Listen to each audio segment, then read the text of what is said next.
Value zone hyper mart Nandamuri Balakrishna గారిచే November 28న నాచారంలో గొప్ప ప్రారంభం. ఇప్పుడు పాప ఎలా ఉంది, మీలా ఉందా లేకపోతే మీలా ఉందా? పాప ఏంటంటే నేను లేనంత వరకు అటువైపు గాలి, ఉమ్. నేను వచ్చానంటే గాలి ఇటువైపు. ఇలా వచ్చిన అమ్మా నువ్వు నాకు వద్దమ్మా, నాకు ఇష్టం లేదు, ఇప్పుడు నాన్నే ఇష్టం అని వెళ్ళిపోతుంది. అది అంటే ఆ డైలాగ్ అని కాదు కానీ ఇంకా తెలిసిందే కదా, పిల్లలు ఎలా పాపలు, మాట్లాడతారా? చిన్నపిల్లలంతా అంటే అమ్మాయిలంతా కూడా ఎక్కువ నాన్నలకి నాన్న అట్రాక్ట్ వాళ్ళు. అవుతారని. నువ్వు అతుక్కుపోయి ఎంత ఉంటారండి ఇద్దరు ఇట్లా. లేకపోయినా కూడా ఇంటికి రాగానే ఫస్ట్ రావడమే అట్రాక్షన్ అదంతా. అయితే పాపకి రీసెంట్ గా నా పాత 6 ప్యాక్ ఫోటోస్ అవి చూపిస్తే ఇప్పుడు మెచ్యూర్డ్ గా మాట్లాడితే ఏంటంటే నాన్న మళ్ళా ఇలా అవ్వు అని అంటుంది. ఓకే. ఆ, సో ఆ మెచ్యూరిటీ వచ్చేసింది. నాన్న ఎంత ఎనర్జీ ఉంది కదా నీ దగ్గర అప్పుడు, మరి ఇప్పుడు కూడా అవ్వు అంటుంది. ఓకే. సో ఫొటోస్ అన్నారు కాబట్టి కొన్ని మా టీం కూడా ఇక్కడ అరేంజ్ చేశారు. అవునా? వావ్. నేను సర్జరీ అదే మన లోపల నుంచి తీసేటప్పుడు నేనే తీసుకున్నాను. ఫస్ట్ లోపల నుంచి డాక్టర్ హాఫ్ బాడీ అంటే హాఫ్ తీసి నాకు ఇచ్చారు. Hmm. నేను మిగతాది నేను తీశాను లోపల నుంచి. ఓ తీసి కర్టన్ ఇటువైపు తను ఉంటది కదా, ఒకసారి ఆ స్పర్శ పెడదామని తీసుకొచ్చా ఎట్లుందని. ఓకే. అటువైపు క్లీన్ అంతా అయిన తర్వాత తీసుకొని వచ్చాను. అది అసలు నా లైఫ్ లో మెమొరబుల్. ప్రణవి గారికి ఎక్కడ అంత పెయిన్ ఫీల్ అయ్యి పాపని నేను కన్నాను అని డెలివరీ అయ్యాను అది లేదు చూడండి. ఆహా, హ్యాపీనెస్. అస్సలు నాకు పెయిన్స్ రాలేదండి. పెయిన్స్ రాలేదు. నాకు పెయిన్ వస్తున్నా తెలియలేదు అసలు. అంటే పెయిన్ టాలరెన్స్ నాకు చాలా ఎక్కువ. ఉమ్. సో వస్తుంది 1 డే నుంచి నాకేం తెలియట్లేదు, నేను హ్యాపీగా ఉన్నాను. 1 డే తర్వాత చెప్పాను మా అమ్మకి, ఉమ్. అమ్మ ఏదో చిన్న గుచ్చుకుంటున్నట్టుందమ్మా అంటే, పెయిన్స్ వస్తున్నాయి రా అని చెప్పి తీసుకెళ్లారు. ఆ. అలాగే అయిపోయింది. పెద్ద పెయిన్లెస్, పెయిన్ ఏం లేదు నాకు. సర్జరీ అయింది, Surgery, but, section. Hmm. But ఏంటంటే అలా నేను తీసుకొని నాకు డాక్టర్ ఛాన్స్ ఇచ్చారు. యూజువల్ గా నాకు హాస్పిటల్ స్మెల్ కానీ ఆపరేషన్ థియేటర్ స్మెల్ కానీ పడదు, కళ్ళు తిరిగిపోతాయి నాకు. అది ఒక నౌసియా ఫీలింగ్ ఉంటది. కానీ ఏంటో తెలియదు, ఆ రోజు లోపల ఉన్నాను, ఆపరేట్ చేస్తున్నారు, అన్ని చూసేస్తున్నాను. ఉమ్. ఆ పాపను చూసేప్పటికి షాక్. అసలు ఫస్ట్ ఆఫ్ ఆల్ ఈ లోపల ఎలా సర్వైవ్ అవుతారా బాబు అన్న ఫీలింగ్ ఒకటి. ఓకే. అంటే ఎలా ఉంటారు 9 నెలలు లోపల రౌండ్ తిరుగుతూ ఉమ్. అదే పాసిబుల్ కాదా? మళ్ళీ బయటకు తీసిన తర్వాత మన లైఫ్ లో ఇంకొకరు ఎంటర్ అయ్యారు. ఇప్పుడు మనిషి ఒక సింగిల్ జాతకం, మనిషి వైఫ్ అండ్ హస్బెండ్ అయిన తర్వాత మింగిల్ గా ఒక జాతకం ఉంటుంది మన ఫ్యామిలీ.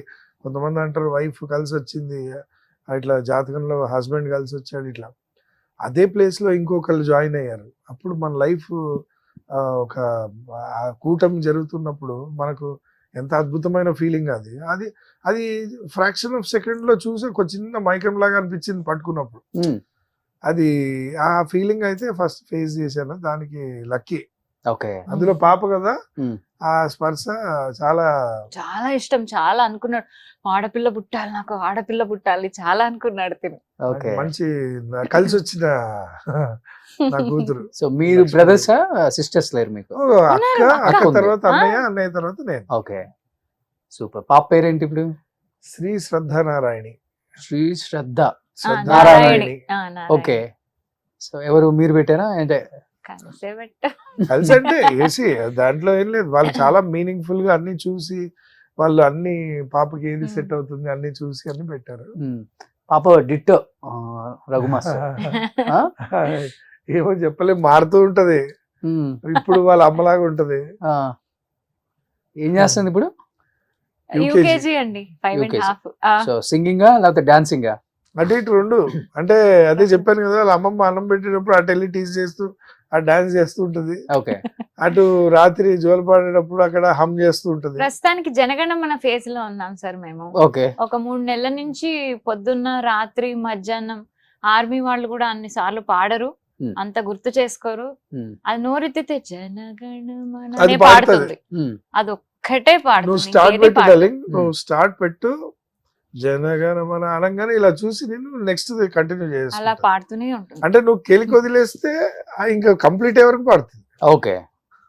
అది తనకి ఎందుకు అది నరాల్లో అలా ఏమో ఇమిడిపోయింది. అండి, ఎలా So, మిలిటరీకి వెళ్ళిపోతామేమో. తెలీదా? ఎందుకు సడన్ గా వచ్చింది అట్లా. ఆ, దేశం మీద అంత ప్రేమ. ఇదిగో ఇక్కడ మళ్ళీ ప్రణవిలాగే ఉంటుంది. ఓకే. చాలా క్యూట్ ఉంది. Thank you. ప్రణవ్ గారు మీరు ఫస్ట్ నుంచి కూడా చాలా హోమ్లీగా ఉంటారు కదండి? మీ డ్రెస్సులు గానీ ఇంతకు మించి నేను ఉండలేను సార్. బొట్టు నేను ఫస్ట్ నుంచి అబ్జర్వ్ చేస్తాను మిమ్మల్ని. మా మా ఇంట్లో అంతా అదే బాపత్తే, అంటే ఆ. మళ్ళీ తిడుతూనే ఉంటారు మా ఇద్దరిని. నువ్వు వెళ్ళి బట్టలు కొనుక్కొని ఎప్పుడు చూడు షార్ట్ లో ఉంటాడు, నేను ఎప్పుడు చూడు నైటీలో ఉంటాడు. కరోనా అఫీషియల్ డ్రెస్ రాదు, అంతకు మించి ఏం వేసుకుంటాం, బయటికి Okay. వెళ్ళి ఏం లేదు. ఇది 6 ప్యాక్ ఉన్నప్పుడా ఆ, కర్లీ హెయిర్ ఆ. చాలా అందగాడు రఘు మాస్టర్. ప్రణవి గారు మీకు లక్ అండి, Thanks అండి. భలే అబ్బాయి. పోన్లేండి, నేను అదే అందరికీ అలా ఎంతమంది నాగార్జున ఉంటారు? లేని వారు కదా, నేను అంటలేదు అలా ఎంతమంది అది ఉంటారు అంటున్నాను. చాలా మంది ఉన్నారు. అది అబ్బో నిన్ను ఎత్తడానికి ట్రై చేస్తున్నాను, నిన్నేమనకుండా. సో దీనికోసం ఎన్ని తిప్పులు పడ్డారు మా మాస్టర్. సో ఇది ఎంగేజ్మెంట్ ఫోటో. ఎంగేజ్మెంట్ ఇది. ఇది చూసి పెళ్లి అయిపోయింది అనుకుని చాలా మంది కేకలేశారు మమ్మల్ని, పెళ్లి పిలవలేదు అని. ఓకే. సో ఏదైతేనేమి ఎంతో కష్టపడి మిమ్మల్ని మీ జీవితంలోకి తీసుకురావడానికి ఆయన ఆ నవ్వు చూడండి. నాకు ఎందుకంటే ప్రణవి గారు ఆర్టిఫిషియల్ గా అనిపించింది. రఘు అవునా? మాస్టర్ చూడండి ఎంత జెన్యూన్ గా ఉందో.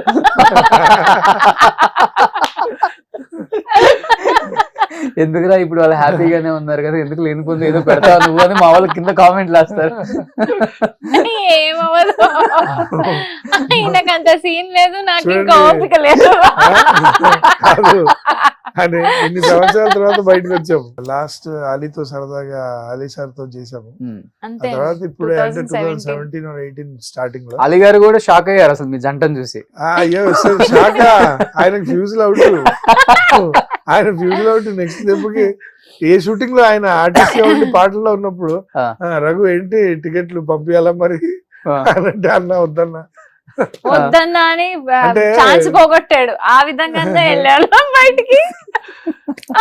మా వదిన ఫోన్ చేశారు, అలీ గారి వైఫ్. Okay. వదిన ఫోన్ చేసి, నాన్న ఇంకోసారి ఎక్కడ ఇంటర్వ్యూ లేకండి ఒక 5 సంవత్సరాల వరకు దిష్టి తగిలేస్తుంది, ఆ, అసలు హిలేరియస్ గా ఉంది అని అంటే, ఇంకా అది ఉన్న నేచరే అది. అవును, అవును. సరదాగా ఇప్పుడు ఇక్కడ ఎలా ఉందో రేపు పొద్దున ఇంటికి వెళ్ళిన తర్వాత కూడా ఇంట్లో ఇలా ఇద్దరు కూర్చున్నప్పుడు ఎవరన్నా మా కజిన్స్ వాళ్ళు వీళ్ళు వచ్చినప్పుడు ఇదే స్మాల్ బ్యాచులర్ ప్యాడ్ లాగా ఉంటదండి ఆ, మా ఇల్లు.